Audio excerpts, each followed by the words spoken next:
همسایه‌شون گفته بودن از اسپرم همسایه استفاده کرده بودن و آقا در جریان بود. یک موردی داشتیم که این زوج پیش ما اومده بودن، از قبل مرحله یکشون رو انجام داده بودن، خانم باردار شده بود و بچهشون تالاسمی ماژور شده بود و بهشون نامه دادیم که سخت بکنن. یه مدتی گذشت، یک سالی گذشت و مجددا دوباره فهمیدیم که خانم باردار هستش و تماس گرفت، براش هماهنگ کردیم، آزمایشات لازم رو انجام دادیم و این دفعه دیدیم که جنین نقص خانم رو به ارث برده، اما یه سری نشانه هایی وجود داره که نشون میده که اون نمونه دیگر، کروموزوم دیگر از پدر نیستش و اینجا باز به خیانت یا رد ابوت ما شک کردیم. برای همین زنگ زدم به خانم و گفتم که خانم من فکر میکنم که پدر جنین همسر شما نیستش، چون با جنین قبلی هم تطابق نداره و این نشانه ها به هم نمیخوره. انکار کرد، خیلی من اصرار کردم و چندین بار انکار کرد و نهایتا اون خانم شروع کرد منو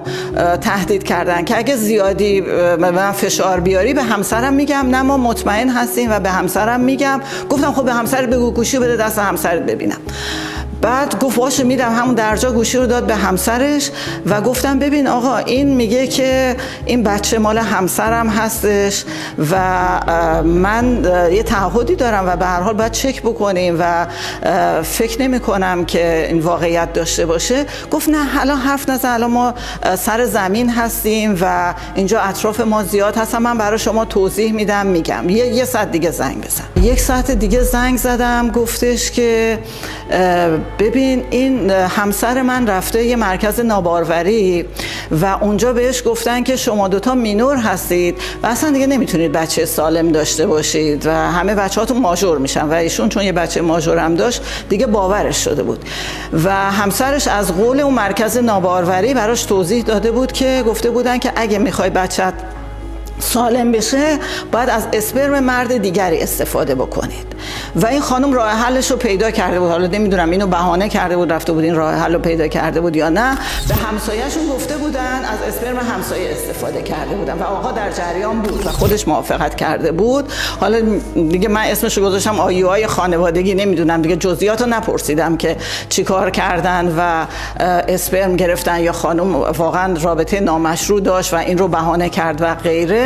به هر حال اون چیزی که برای من مهم بود این بود که بفهمم که اون طرفی که پدر بیولوژیک بچه هست نکنه مینور باشه و این بچه ماژور بشه و بعد اون وقت آزمایشگاه زیر سوال بره و اینها. میخواستم بدونم که اون آقا مینور هست یا نه و اینا هم چون یه خورده سطح فرهنگشون پایین بود گفتم پاشو بیا اینجا که ما خودمون خون بگیریم ازت و تست بکنیم ببینیم که مینور هست، ناقل هست یا نه. گفت نه برام نمیشه و گفتم بابا جون مسئولیت منه، یا به من میگی یا من از طریق مرکز بهداشت و آبروت میره همه روستات میفهمن، از طریق مرکز بهداشت اقدام میکنم که بیان سر وقتت و من اون نمونه رو لازم دارم بفهمم که اون طرف مقابل پدر واقعی بچه وضعیتش چطور هستش. بعد گفت نمیتونم و ماشین ندارم و ماشینم خراب و غیره. گفتم ببین من بهت تا فردا ساعت 1 وقت میدم، اومدی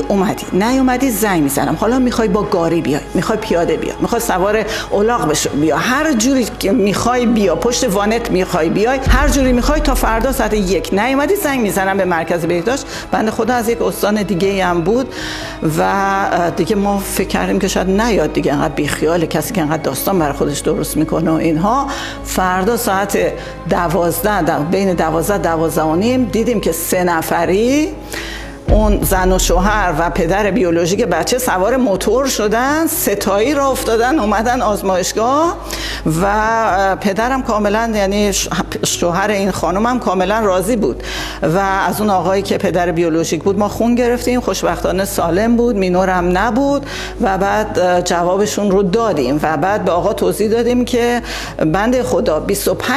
احتمال داره در هر بارداری بچت تالاسمی ماژور بشه، دفعه بعد میتونی باز ریسک بکنی 75% شانس این هستش که بچت سالم بشه و مال خودت باشه این دفعه.